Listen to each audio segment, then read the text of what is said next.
আমরা আজকে জানব নাকের পলিপ বা পলিপাস, নাকের মাংস বৃদ্ধি এই সম্পর্কে এই ভিডিওতে আলোচনা করা হয়েছে।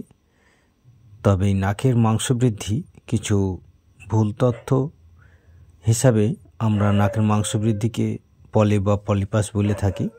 এটা নাও হতে পারে, কারণ নাকের মাংস বৃদ্ধি ঠান্ডা লেগে অ্যালার্জির কারণে ধুলোবালিতে শ্বাস নেওয়ার কারণে এই মাংস বৃদ্ধি হতে পারে।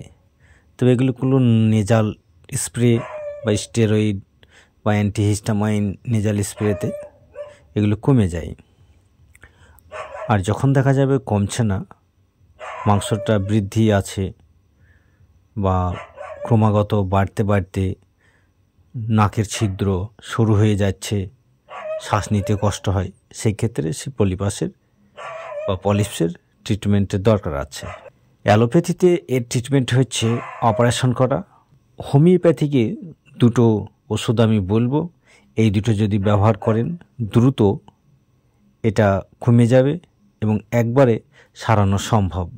এই দুটো মেডিসিনের মধ্যে সর্বোত্তম মেডিসিনটি হচ্ছে টিউক্রিয়াম মেরামভেরাম, আর একটি মেডিসিন হচ্ছে লিমনা মাইনর।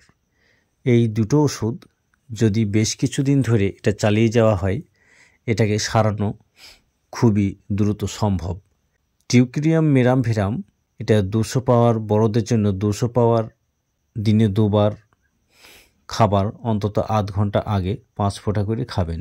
লিমনা মাইনর এই মেডিসিনটি 200 শক্তির ওষুধটি 5 ফোঁটা করে 2 বার খাবার পর খাবেন।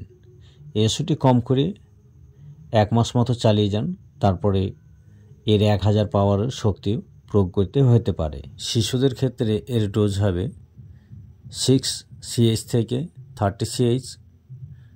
এই শক্তির দেওয়া যেতে পারে দিনে 2 বার করে।